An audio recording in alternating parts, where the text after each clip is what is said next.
Check the mic and make sure it sound right, boys.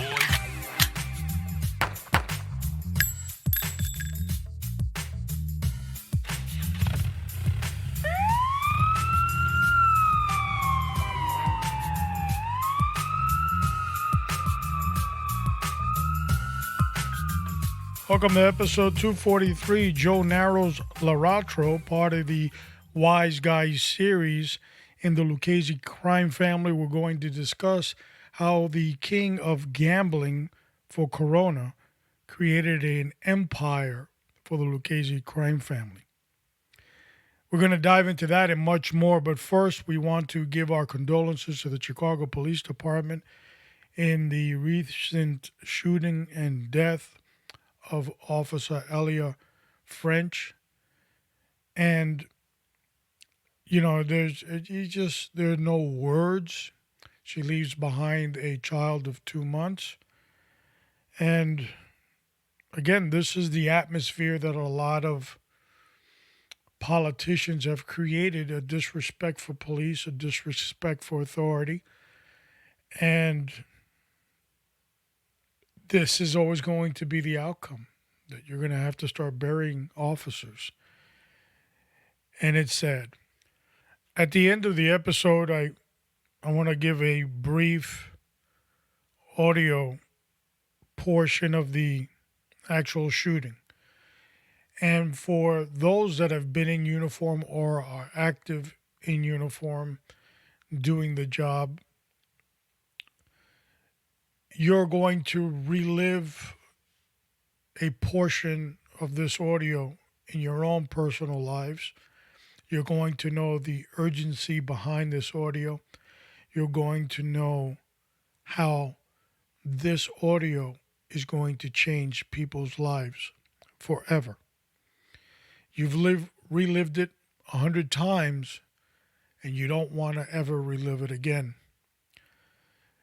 For those that are not in the capacity of law enforcement, if this doesn't make your heart race, if this doesn't make you a little bit more apprehensive about the times that we live in, then there's something seriously wrong with you. So we'll share that at the end of the video. And then once again, our condolences to her family, her friends, and of course her agency, the Chicago Police Department. How do you get in contact with us? It's easier than ever. RaiderCop.com takes you to the audio portion of our website where you can hear episodes from number 1 to number 243.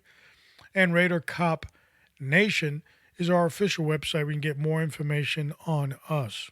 We're also completing, and should be finished by the end of the week, our wall section on the website.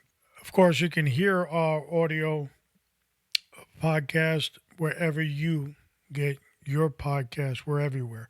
Just look us up, Raider Cop Nation, or Raider Cop Podcast, and you will find us. That part of the episode where we have to discuss the 3 sad and depressing stories of the train wreck in the White House, 1600 Pennsylvania Avenue, and it's time to hear about your bipolar uncle. Passion called disturbance of the mental with her bipolar uncle, bipolar. Our first train wreck takes us to Uncle Joe, overjoyed and happy, interrupted his vacation to celebrate the $1.whatever trillion infrastructure budget that recently got approved. Of course, whether it's 1, 2, 3, 4 trillion, doesn't matter. It's like when we were kids, we used to say it's a gazillion dollars. It doesn't matter. It's like Godzilla. You're never going to get to that level. And they're overjoyed. But in this scandal, what's even worse, is that 19 Republicans all of a sudden found favor in Uncle Joe. The corruption and the envelope should be getting bigger, bigger, and bigger as Republicans cross the line, masked and in disguise, to kill America slowly with Uncle Joe. Our second story takes us to New York State, where Andrew, I didn't do it, it was just the way I am, Cuomo, recently stepped down and resigned as the governor of the Empire of New York. To the delight of a gazillion people that couldn't take him another minute babbling and babbling and babbling about how he is and why he is the way he is, and that he knows he did wrong, but it's the way he is, and if he did it, then he really didn't mean to do it because that's the way he is. And in that wacky world of trying to understand what this moron is actually saying, billions of people were saying, when are you leaving? Not so fast. He says, 14 days. 14 more days of torturing the citizens of the state of New York. All 14 of them, I think, that are left. It's amazing. And our last story takes us to the United States Senate, which is looking for a big, big payday. And they've given thumbs up and the finger to Americans all across America on the $3.5 trillion budget that they're about to pass.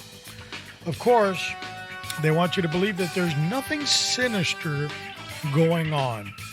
They've got to waste all this money that will take decades and decades and decades to pay, if we ever do pay it back, because none of these things were ever done because of that evil pumpkin man that was in the White House for 4 years. He interrupted this buffoonery that we're doing now. Republicans slowly masking themselves and crossing over to the other side of chaos to destroy America in a $3.5 trillion budget, saying to everybody with a straight face on television, this is needed. Recently, the gun owners of America have warned us that within that budget there is hidden language on gun control with community measures against nonviolence, which will actually fund the confiscation of guns in the future. Of course, according to the wacky left, that's all a bunch of nonsense. We believe in the Second Amendment just like you do. We love guns.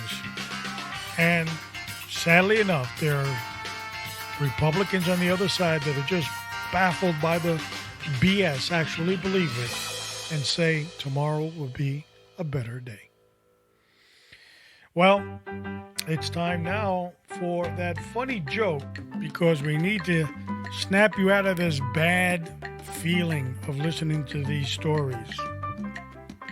So here we go with our funny joke.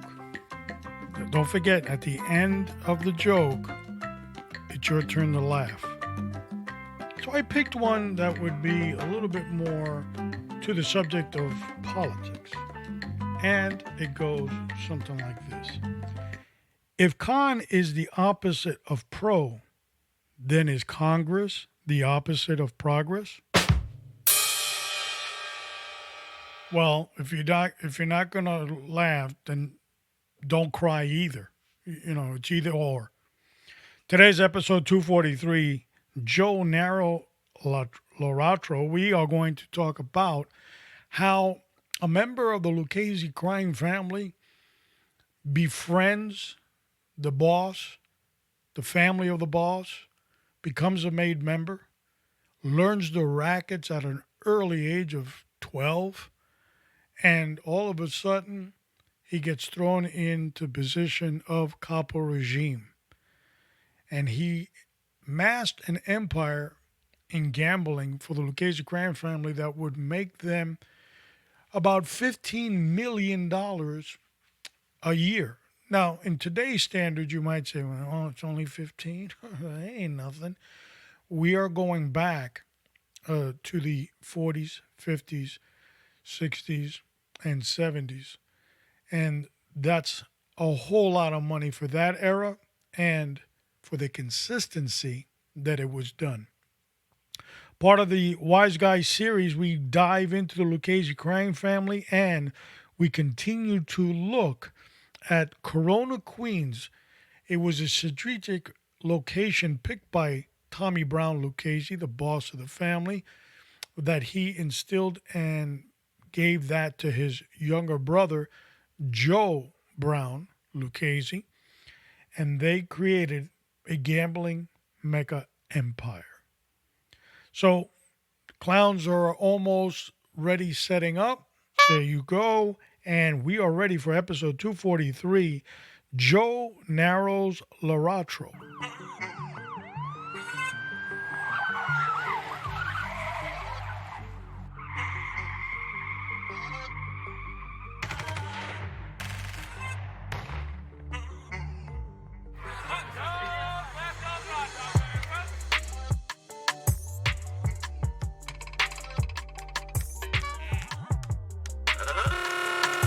Ladies and gentlemen, boys and girls, children of all ages, welcome to the main event.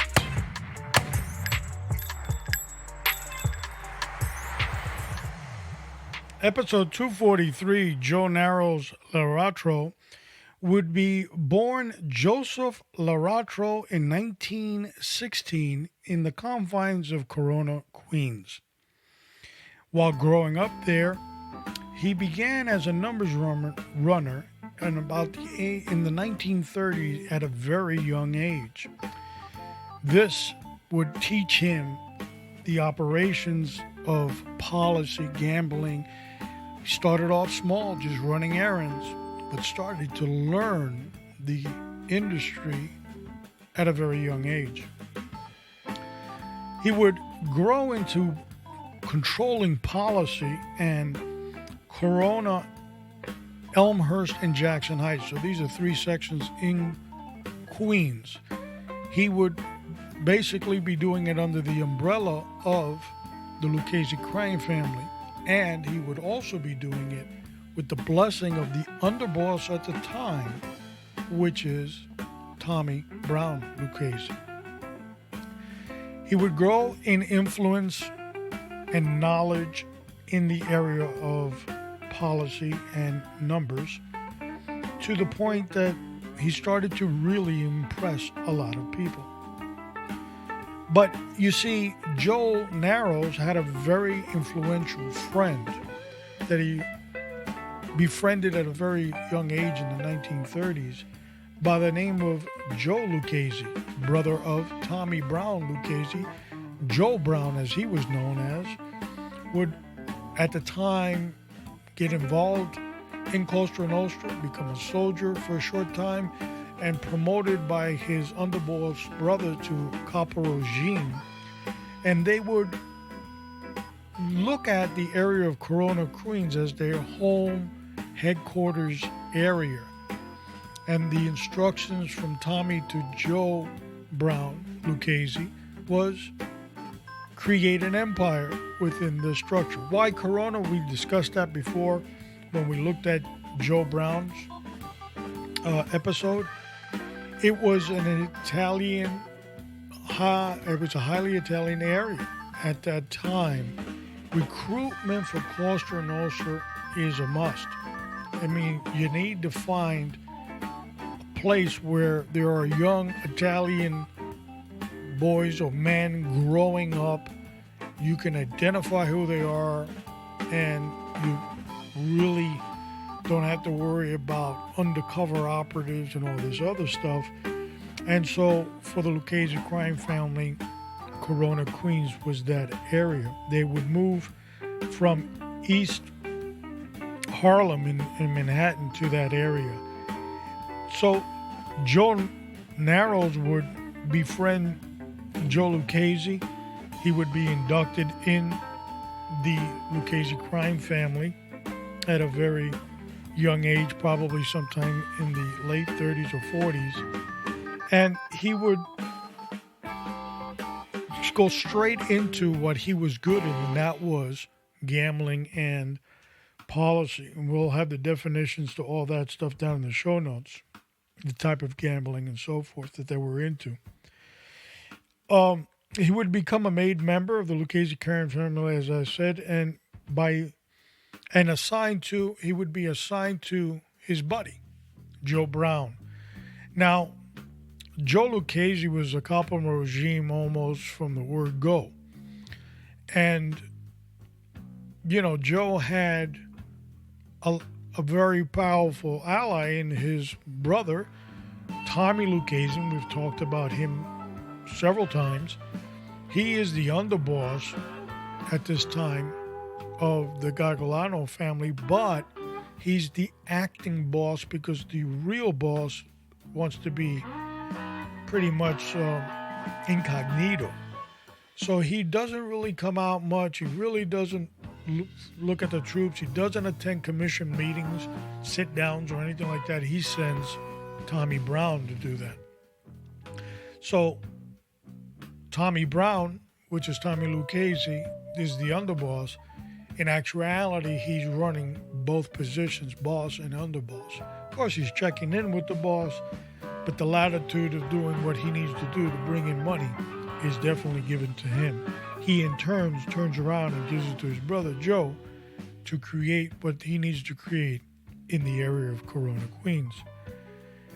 Joe's friendship with Joe Narrow would be strong. He knew his roots in gambling. He knew how smart he was in developing of the operation.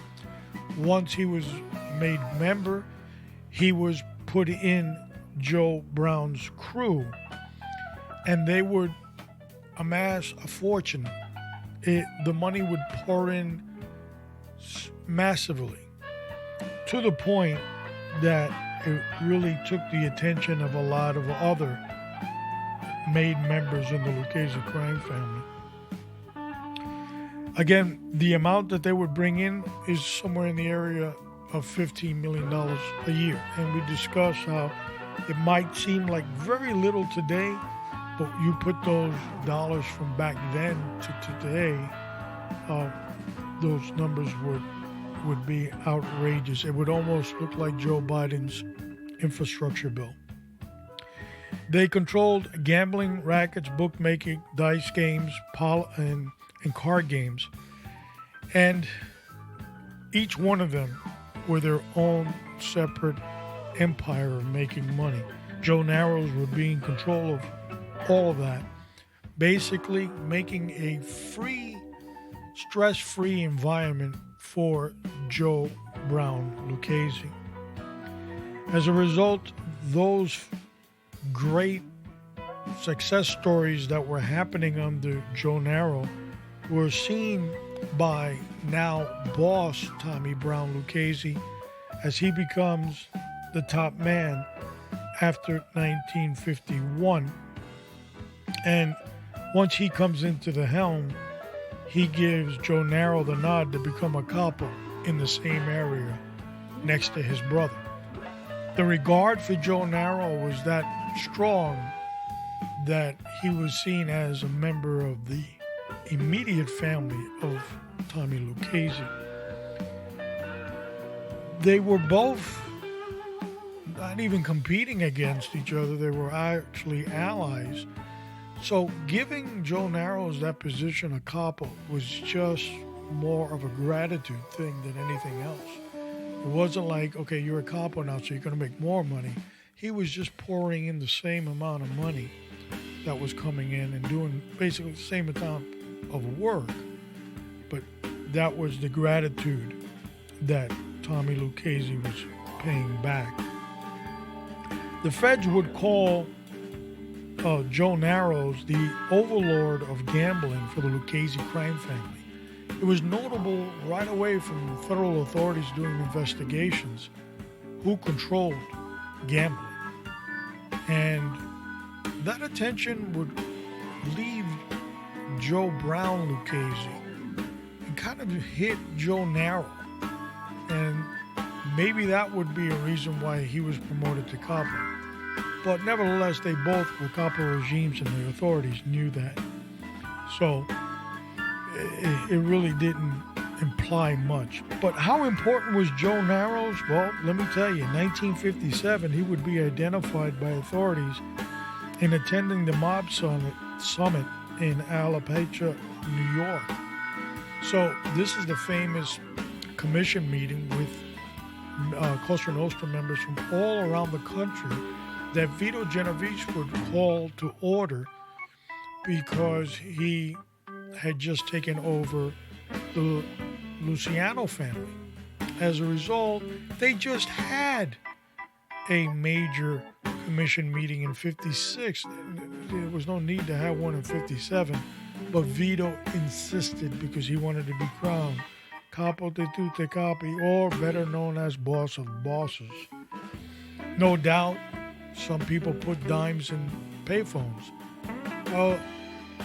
Alerted the authorities that were waiting in this upstate New York area, and they would arrest massive amounts of mobsters, and all of them were charged at one point or another with dealing with known felons.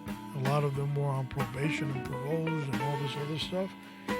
And the mask of Cosa Nostra, the secrecy, would be exposed based on who was at this meeting, because a nobody was not at this meeting.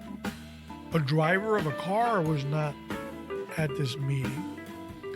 A low-level associate was not at this meeting. It had to be somebody important in the family and important to the leadership of the family.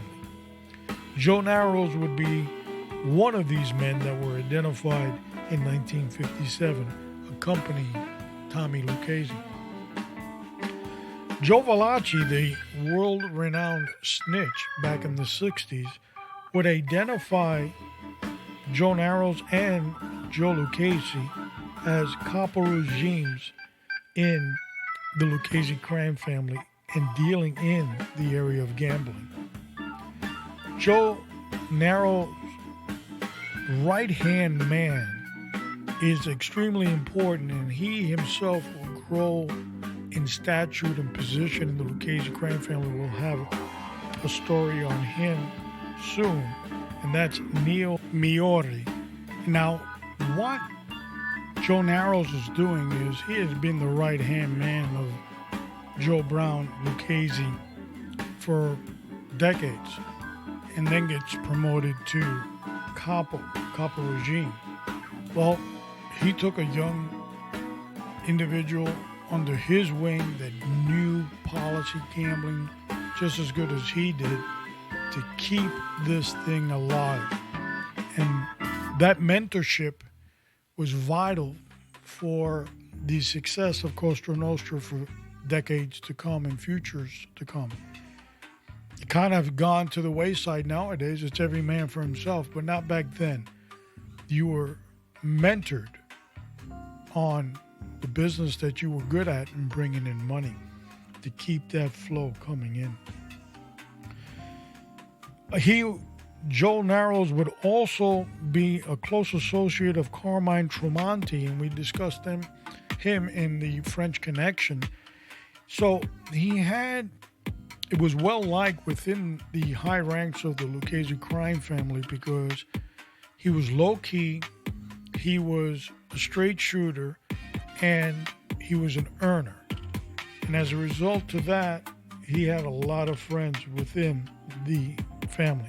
1967, Tommy Lucchese would die of brain cancer, and Joe Narrows decided to start packing up his stuff and retiring, as he had already been in the business for about 40 years, and he would retire to South Florida, relocating in Hallandale. He would obtain and purchase a garbage catering business. Of course, there is a favorite appetite of Cosa Nostra to have businesses like the garbage catering, the private garbage haulers. They make money. They control unions, and He said, well, this would be a nice steady income for me while I live off my royalties of millions of dollars that have poured in for decades and decades for the Lucchese crime family. In 1989, Joe Narrows would pass away of a stroke. He lived peacefully in Hallandale, and really after 1967 started dropping out of Cosa Nostra business. Never got arrested, never came up on any wiretaps or anything like that after that.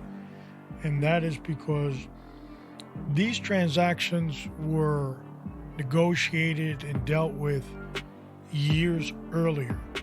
Back then, the Cosa Nostra, they were very smart on the exit strategy. And the same would happen to Joe Brown. After the death of his brother, Tommy Lucchese, he would slowly drift away and not become part of the limelight or anything like that.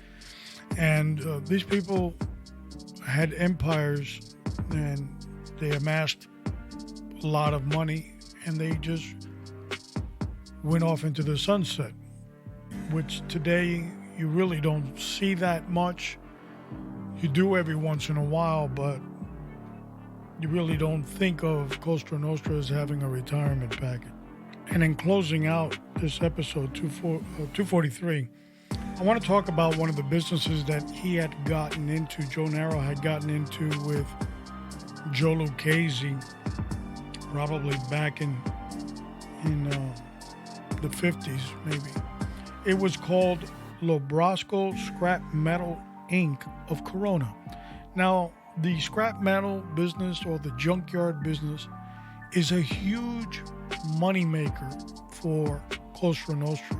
The Lucchese crime family strategically placed in Corona these junkyards and these scrap metal places, right close to Shea Stadium and where they do the U.S. Open today. That used to be, and still there is sections that are still there with scrap metal and the junk cars and junk auto business, which, as everybody knows, makes money. Okay, so a lot of their profits in gambling, they would turn into legitimate businesses. This is one of them. I'm sure it was sold at some point, and that would make for a comfortable exit. The old timers, the Cosa Nostra bosses of those days, always had exit strategies because they knew that good things all come to an end. And they knew there was only other ways to leave the family business, and that would be in a pine box or forced into a jail cell. They decided to be smart and know when to leave. Sometimes we don't know when to leave and we're still hanging on. All right, so now I want to close the show with, as I said earlier when we first started, that if you've been in uniform or you are active in law enforcement, what you're about to hear will move you. There's no doubt. It's something that lives in the memory banks of these officers. And no doubt what you'll hear, if you have ever served in law enforcement, is something that will change lives forever. And it's something that's highly emotional. The work of the dispatcher was exceptional. The dispatcher kept control of an uncontrolled situation. That's not easy to do.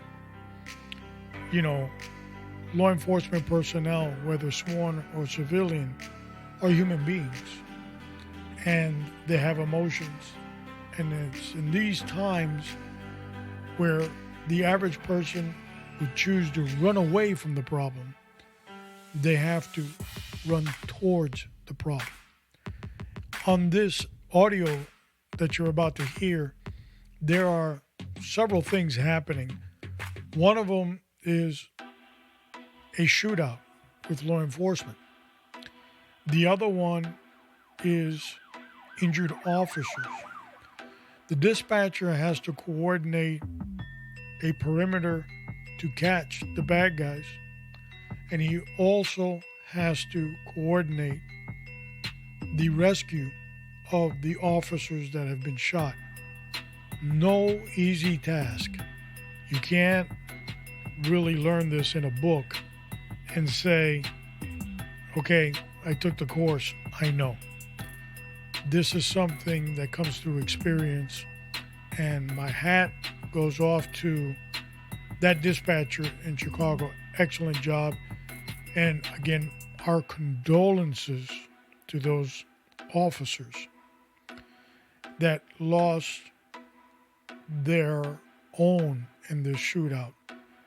A young woman of 29 years old that left a small child, a daughter of 2 months behind.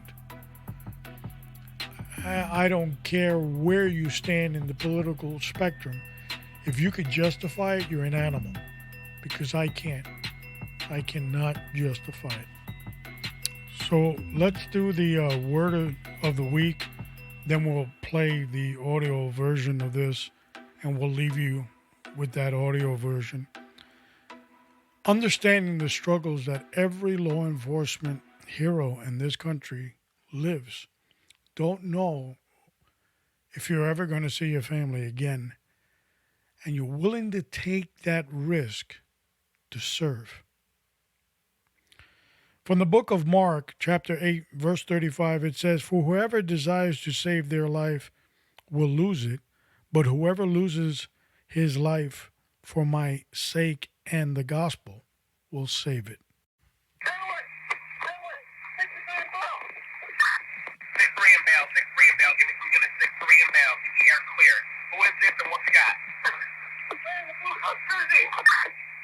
All right, blue cup jersey, Mel Black, he's running 6'3" and Bell, 76-37 after you got the air.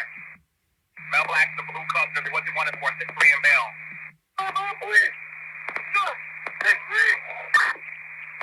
Mel Black, blue, what you got? Blue. I got an officer down, 10-1, 6'3" and Bell, officer down, shots fired at the police, officer down, Mel Black, a blue cup jersey, he's shot at the police, 6'3" and Bell, give me some units. 713. Stay off my air, everybody stay off the air. I got an officer down, 6'3" and Bell, start rolling. I got an officer down, 6'3" and Bell, officer down, 6'3" and Bell, give me some units. I want a perimeter set up in the location looking for a Mel Black with a blue cup shirt with a Mel Black. Perimeter set up, 2 blocks, east, north. Okay, I got all black. Give me 2 ambulances needed for 2 officers down, 7637 Adam, 10-4, we got him coming. 6-1 boy, get those officers right, that's corner, 6'3" and Bell. I want a perimeter set up 3 blocks north, south, east, west of that location. I got a Mel Black in a blue shirt, Cubs jersey, officers down. Survey gets over there. We got paramedics coming, 2 ambulances. 10-4, we got them coming, baby. Stay off the air. I want people looking, guys. Last team, southbound for the location. Got a Mel Black in a blue jersey, 61. You're on the scene. I want a helicopter. 6329 Bo. 10-4. 10-4, we got PH1. We rolling, guys. I think I better hit the one.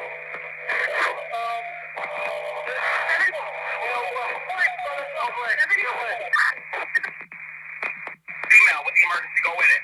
Slow it down. We got 2 in custody.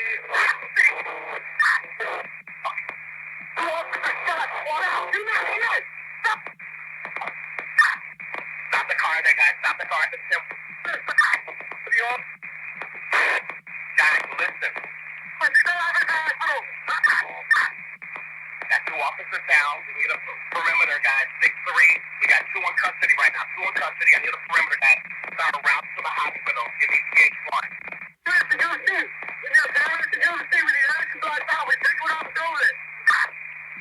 We're going to USC Hospital. Set me up a perimeter to USC Hospital, guys. Give me a route.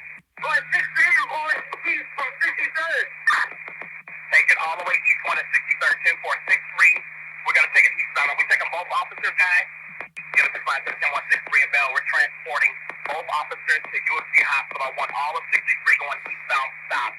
All traffic eastbound 63 stop. I got 2 officers down. We're taking to the hospital. Give me a perimeter and stop all of those streets. Who's got a route for me? Talk to me. Good. All the way to 63 and West End. All the way down to 60 and David. Everything needs to be blocked on both sides.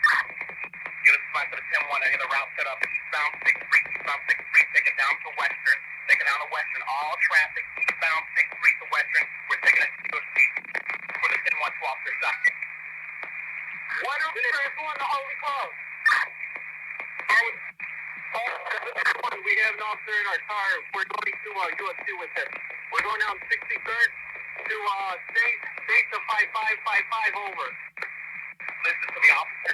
Officer's going to Holy Cross. That's down at trauma center. We got to get him to a trauma center, guys. Take him to USC there at trauma center. Go to USC. Don't go to Holy Cross. Down at trauma center. Take them both to USC for now. USC.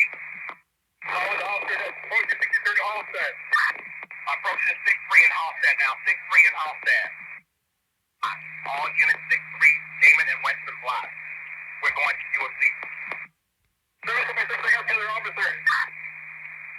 Okay, we got you guys. Just call out the location of where you're at. USC is notified. 731, what's the conditions of... Stand by. 731, what's the conditions? That's your partner, Rap. P.O. Rap. He's with us. P.O. Rap. P.O. Rap. What's the condition of the officer in your vehicle? He's talking right now, squad.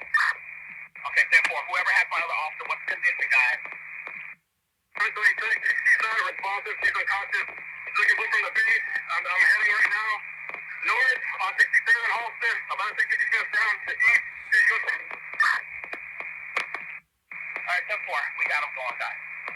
First squad, not my first. Okay, listen to me. Take that damn vest off right now and start compression. Start breathing. Whatever we gotta do, start it now. While you're driving, the officer in the back with her, take the vest off and start compression now. You got the air. Compression started almost 15 minutes ago. Okay, excellent. Keep it rolling, baby. Keep it rolling. We got it coming. They know you're coming in. And units that are at USC Hospital, have those doors open for me. Have them open, guys. Have them ready. Go ahead, boy. We got the male officer here. They got him in the field right now. Side door to the emergency room is open.